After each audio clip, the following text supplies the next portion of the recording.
tardes, estudiantes. Hoy desarrollaremos en este caso el repaso de historia universal correspondiente, o bueno, ¿no? Para poder desarrollar nuestro examen bimestral. Los temas que se desarrolló durante este bimestre fueron la hominización.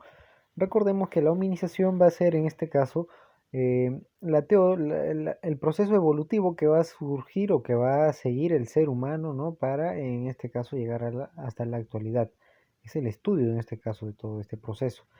Existen dos teorías, la teoría creacionista, planteada en este caso por Henry Madison, en el cual pues no se pone en manifiesto en que la Tierra y todos los seres vivos que existen en el planeta Tierra se dieron gracias a la intervención de un creador denominado Dios. Otro es la teoría científica o la teoría evolutiva planteada por científicos evolutivos como en este caso Jean-Baptiste de Monnet, Charles Robert Darwin y también pues no ciertos científicos del siglo XIX como Theodosis Dobzhansky, Julian Sorrell, ¿no?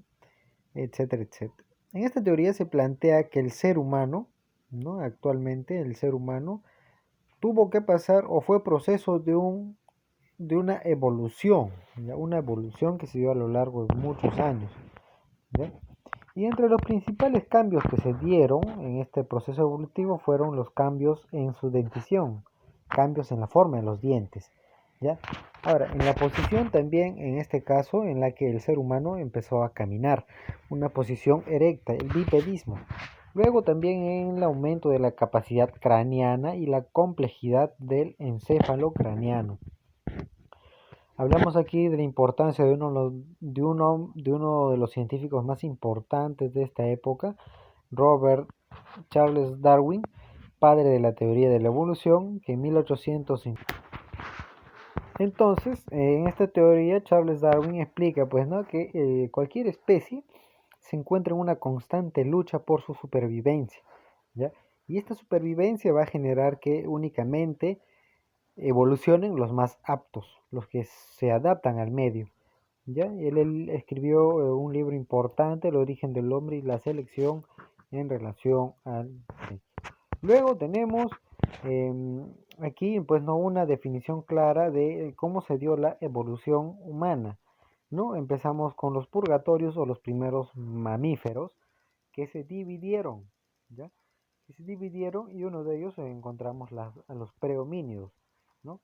En este caso nuestros ancestros más, bueno, la rama de nuestros ancestros más importantes, ¿no? Los prehomínidos. De los prehomínidos salieron los Australopithecus africanos y el Australopithecus afarensis. De estos salieron los homínidos, pues, ¿no? Como los conocemos en la actualidad.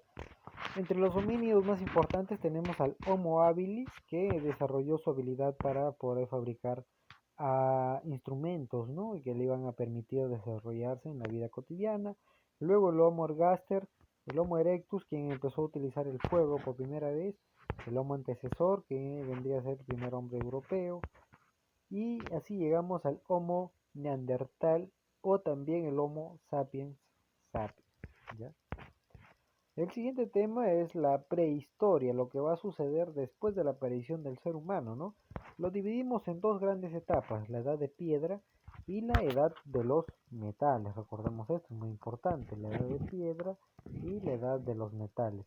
Dentro de la edad de piedra, podemos hablar en este caso de dos aspectos muy importantes, ¿ya? O también se va a subdividir. La primera es el paleolítico. Luego está el mesolítico y por último está el neolítico, ¿ya?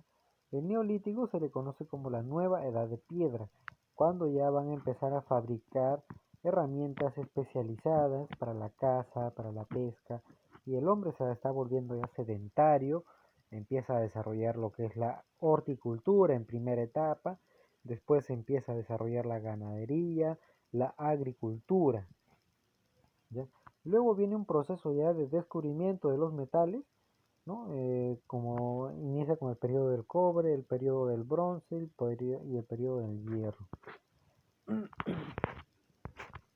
Aquí vamos a poder observar pues, ¿no? que estos primeros hombres eh, se transportaban todavía en comunidades denominadas bandas, ¿sí? Y empezaban todavía una recolección general, ¿no? Una recolección general de frutos, de raíces, todavía eran hombres nómadas, ¿no?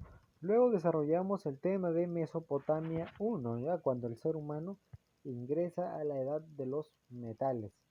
Aquí Mesopotamia fue una de las civilizaciones más importantes para la humanidad por los aportes culturales que nos dejó. El primer lugar es el primer tipo de escritura, número uno. Número dos es la invención de la rueda que permitió el transporte de manera más rápida, ya sea de productos de un lugar a otro, ¿no? Imagínense, antes que se invente la rueda, para poder transportar un producto de tu comunidad a la otra, tenés que llevarlo cargando o si no con animales. Y eso dificultaba muchas veces el proceso, ¿no? de comercio.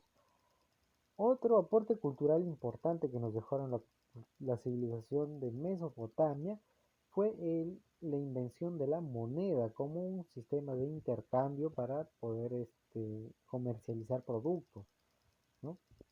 Ahora, Mesopotamia se desarrolló eh, entre dos ríos, ¿ya? Uno de los ríos más importantes era el Tigris y otro era el Éufrates, ¿sí? El Tigris y el Éufrates, que dieron origen a esta gran civilización.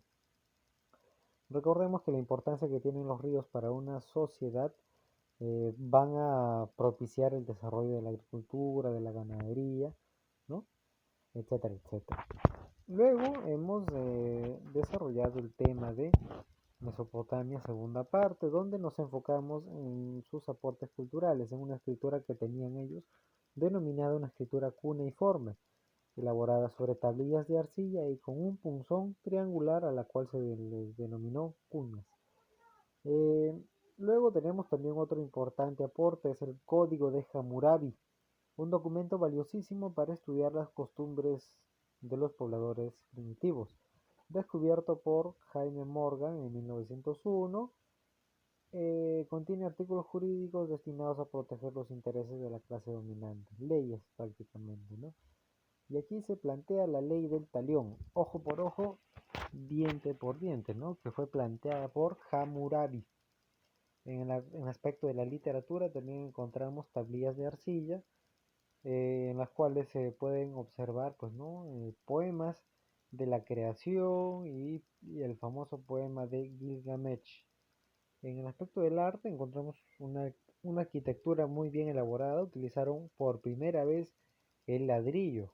Los de la cultura mesopotamia utilizaron por primera vez el ladrillo, que era barro cocido para sus construcciones. También aplicaron la técnica del mosaico y el alto relieve. Elaboraron grandes templos denominados zigurats, ¿no? Donde en las entradas se podían observar dos inmensas figuras con rostros humanos, pero con cuerpo de toros alados, ¿ya? En el aspecto de las ciencias, destacaron en la astronomía, en la medición del tiempo, calcularon el día en 24 horas y la hora en 60 minutos y el minuto en 60 segundos, ¿ya? Crearon también ellos los signos del zodiaco, representados por 12 figuras de animales. En el aspecto de las matemáticas, dominaron la multiplicación, dividieron la circunferencia de 360 grados, idearon una numeración decimal y una numeración sexagesimal. Para la medición utilizaron el palmo, ¿no? Que medía 21 centímetros. En el aspecto de la religión fueron politeístas, rendían culto a muchos dioses, eh, etcétera, etcétera. Luego tocamos el tema de Egipto, la primera parte, ¿no? Recordemos también que Egipto se desarrolló en gran parte de África y estuvo bañada por uno de los ríos más importantes, ¿no? El río Nilo. El río Nilo,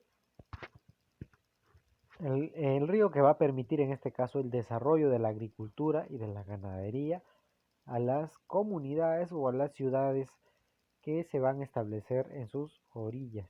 ¿Ya? Acordemos también que Egipto es una confederación de las comunidades que se desarrollaron en esta zona.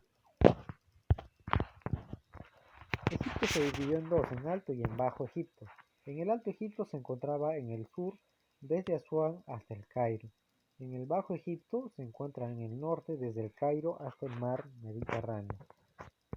Eh, en el siguiente tema también que se desarrolló fue Egipto, segunda parte, donde analizamos la organización política, económica de Egipto. En la organización política habíamos dicho que el faraón era el máximo representante del poder egipto y poseía el poder monárquico, ¿no? Se le consideraba un hijo del dios Ra.